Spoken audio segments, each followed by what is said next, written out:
What's up, y'all? So today we are talking about getting out of student loan debt.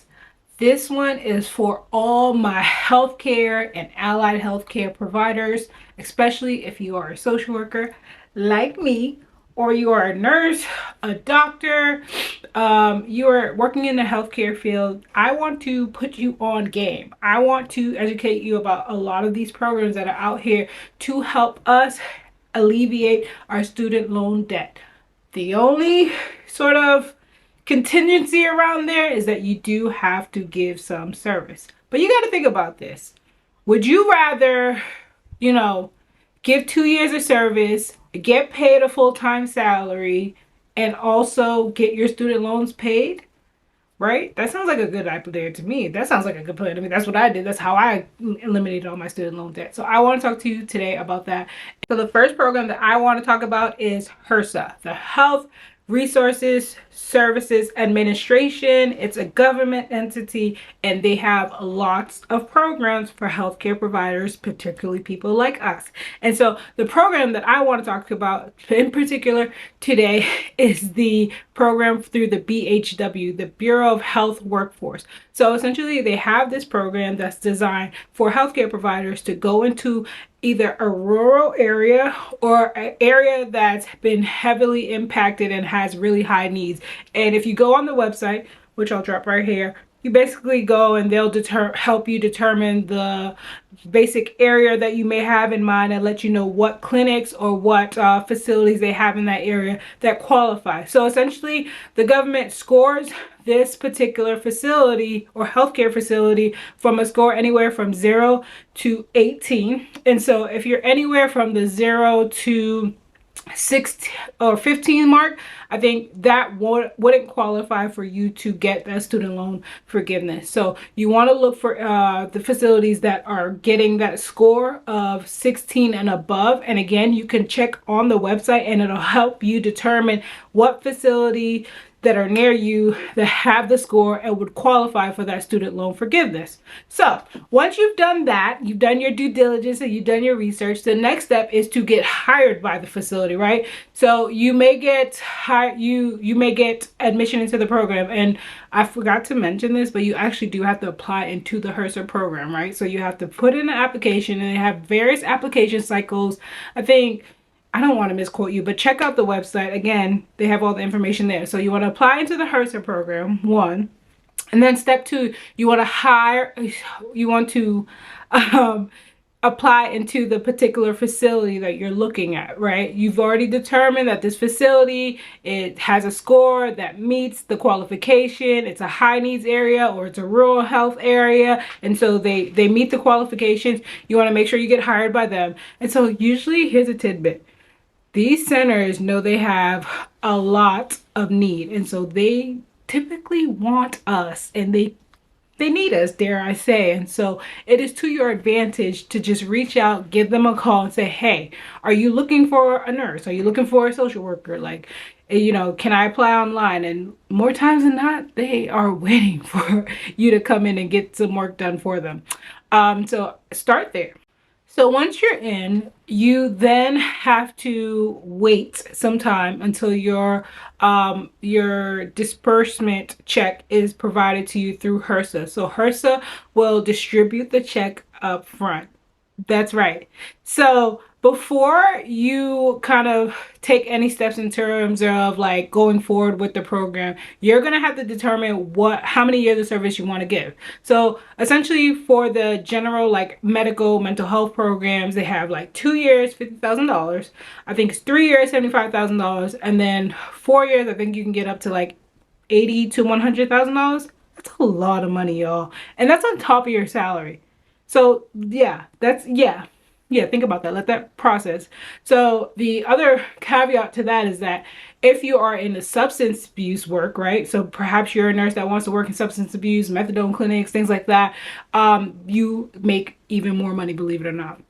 So I think with the substance abuse programs, they have like 2 years 75, 3 years like 90, and then going on and on and on and on. So substance abuse does pay more money just because there's a huge substance abuse crisis in this country, so it kind of makes sense.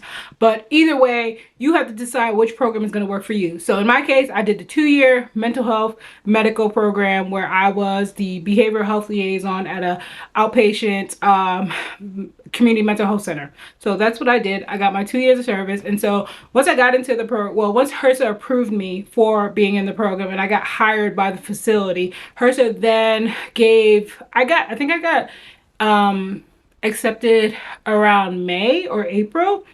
And then I got my check, right? Because I told you they give you that big old check. And the thing is, you can't run off with the money, right? Because if you run off with the money, you're going to put yourself in problems. You have to show proof that you made the payment towards your student loan payments. And so you can just generate a receipt online. You can call the student loan company that you have and have them give a receipt and saying that you put this XYZ amount of money towards your student loans. But you need to show proof, because if you don't, then Uncle Sam is coming after you.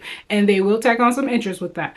So I think they dispersed my check around September. So there was a little lag time. So the time that I started my job was around, I think, May or June. And so from June to September, that time did not count towards my service. So that was a little annoying, but again, it comes with the, sometimes free money ain't always free money. I'll just say that.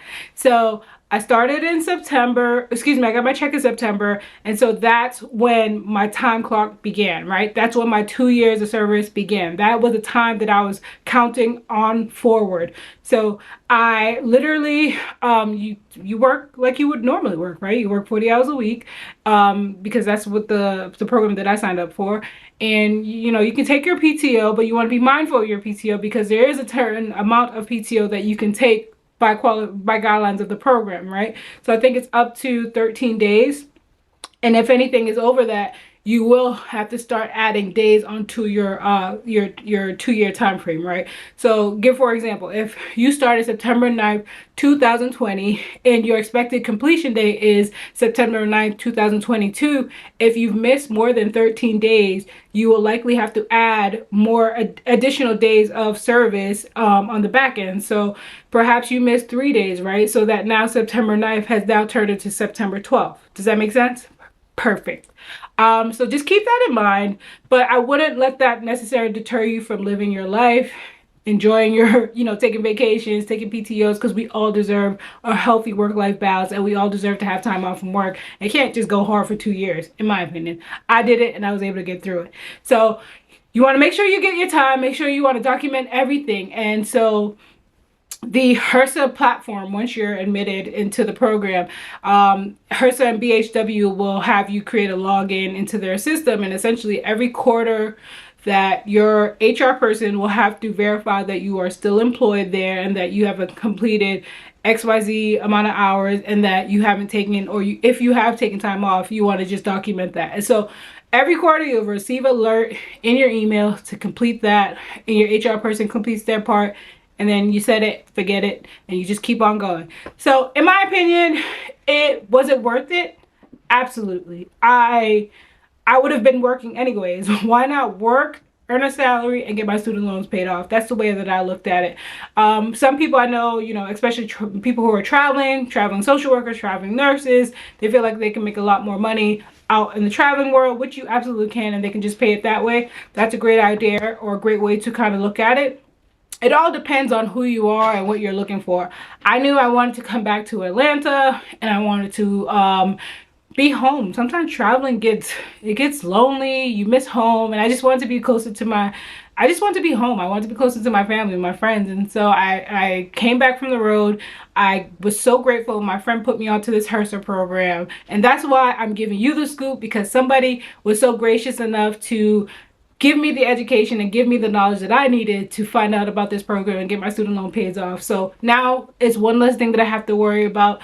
So if you enjoy this content, let me know. And of course, share with anybody that you know may be struggling with student loans or don't know what to do about them, is in healthcare and they're looking for different options. Definitely share this video and let me know what you think in the comments, or what other questions you may have about the program. All right, well, y'all take care. And as always, thank you for stopping by.